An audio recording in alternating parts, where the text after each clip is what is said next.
Hey guys, I just wanted to share a quick tutorial for a fun project that I made using the Très Jolie August Mixed Media Kit. The kit came with a set of 3 of these rectangular trays, so I kind of wanted to experiment with pouring resin into the trays and making something kind of similar to this. So you can see I made one there, kind of liked the way it turned out, and decided that I wanted to make another one using the opposite colors. The kit came with 2 of these butters, one kind of in a champagne color, the other in kind of a sparkly charcoal gray. So I started out by covering the tray all over with the champagne color, since the previous one that I finished had the charcoal over. And I will say that the charcoal color covered the tray significantly better. It took less of the product to use. And also it was a little more forgiving with some of the mistakes. You can kind of see here that some of the spots where I'm putting this buttery paste on with are a little heavier than others. And that's the nature of the beast with creams and pastes like this. But I knew that I was going to put a lot of texture and other stuff in it, so I wasn't terribly concerned with having imperfections show on the inside of the tray. And then, as always, I had a few mishaps along the way. You'll see those as the video goes on. But I'm a huge fan of making sure that my mishaps end up on the videos as well. This kit also came with some of the Lindy's Stamp Gang spray that you see there. And when I saw that I was going to have a few mishaps along the way, I thought I'd go ahead and just put a couple of blotches of that down and see how it was going to look on the champagne butter color. And I kind of liked how it turned out, and good thing, because I definitely needed to cover some boo-boos a little later on. Like I said, this paste was a little thicker than the charcoal gray color. I mean, that's just the way it happens sometimes. So it ended up being a mixture of using a paintbrush, using a craft knife, and, as you see here, using my fingers. I used a little water to thin the paste out, but overall it went on fairly easily. This stencil came in the kit as well. I used it on the previous tray that I experimented with. And I very strongly considered cutting this stencil down because I knew, as thick as it was, that I was going to have a couple of smudges when I put this charcoal paste on. And sure enough, I did. Have no fear though. The finished product looks great. And even on the back side, where I should have had much better success at not having smudges, I kind of wanted a little bit of a messy look, and I'm glad I did, because you'll see here in a second when I pull the stencil off, I definitely got that messy look I was looking for. So I wanted to cut the stencil down, or at least I strongly considered it, but the trays come in 3 different sizes, and I have to really think hard about it before I cut my stencil. There you can see some of those smudges, so I just went right over it with some of that Lindy's mist. Make sure I got a couple of big blotches there, and then once it dried, it gave a nice little shimmer as well. So I've got some resin pre-mixed here.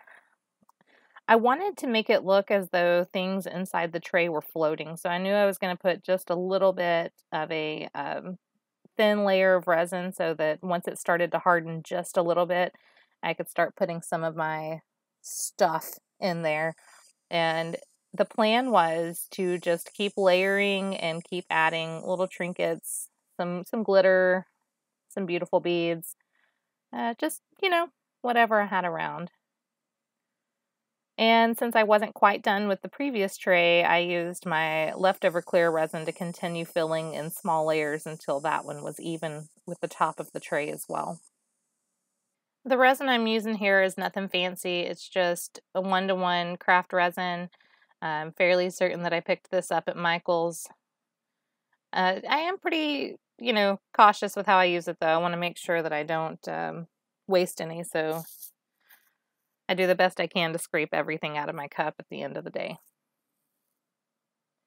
A little bit of heat gun here. This is the second layer of resin. I wasn't really concerned on this second layer with making sure that it dried evenly, because I was still very close to the bottom of my tray, if you will.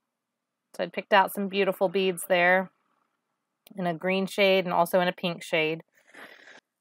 For those of you who follow my blog, you know that I now have 4 drawers full of paper flowers. So in an effort to reduce that stash, I also went through my flower drawers and found everything I could in pink and green shades that match the beautiful beads. And so here we are, just kind of going through, seeing which flowers match, seeing which ones that I want to put into this first little layer of resin. While I was picking the flowers out, I was trying to kind of merge botanical looking stuff, but also I still wanted to keep the shabby chic stuff. So I've got that nice little green leaf thing there, got it to stick in the resin. And even though the resin was still fairly sticky because it definitely wasn't cured yet, I wanted to make sure that I glued the flowers down so that they would stay in place just a little bit better. And it ended up working well. I think I'm going to try that again in the future. So just randomly applying all my flowers there, and then what the heck, let's put some more beads on.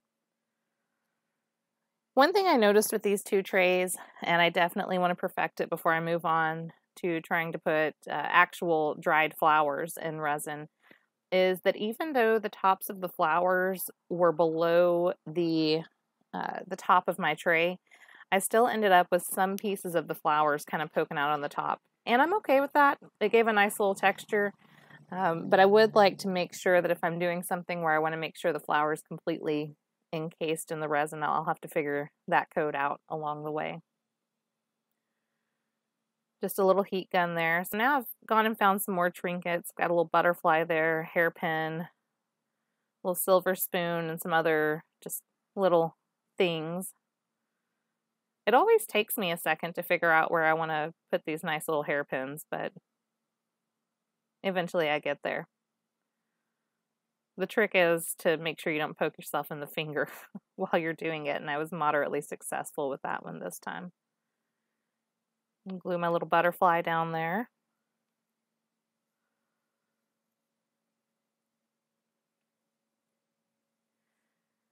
So these embellishments had probably been in my stash for God knows how long. And even though I'm, as always, doing something off camera, I had the hardest time getting them removed from the cardboard backing. So sadly, some embellishments found their way to the trash can, but hey, that just makes room for more. And I really like this little thing there. It's a little flower that's already kind of enclosed in something that resembles resin. It goes in a little frame, and I thought it fit nicely with the flowers that I'd picked out. Adding a few more beads. I think we're up to about the 4th or 5th layer now, and really all I was doing was just trying to make sure that with each layer I wasn't putting the beads exactly where the previous beads had been. So at the end, it really did kind of give that floating effect that I was hoping for, and I was really pleased with the way that it turned out. To save everyone from boredom, I have really sped up the segments here where I'm pouring my resin. But one thing that I've learned with resin is that the slower you pour it, the less likely you are to get bubbles. You've definitely got to make sure that it's well mixed and perfectly mixed, but also the slower you pour, the less likely you are to have clumps and bubbles that come up to the top. And using that heat gun helps get rid of most of the bubbles as well. At the end of this project, I wasn't really sure if I had bubbles or if I was just seeing my glitter. And until I get my new light fixture in the craft room here, whenever I'm doing work with resin, that is about as close up as I am to the project, trying to make sure that I'm getting all the bubbles out of there. It was a little time consuming with the heat gun, but like I said, with the sparkles and the champagne paste and the glitter that I used along the way, it really made it difficult to tell if I was getting all the bubbles out. So we're getting pretty close to the end of the project here. For boredom's sake, I didn't show the last couple of layers of resin that I poured over, but wash, rinse, repeat was really the name of the game here. So there was the original tray that I made, and a few close-ups of this one. I really liked how shabby it turned out. And a little bit of a close-up of the butterfly there, and you can see some of the floating beads. More of the same. So, hey, thanks for watching, guys. I really had fun making this, and I hope you have fun with whatever you're making.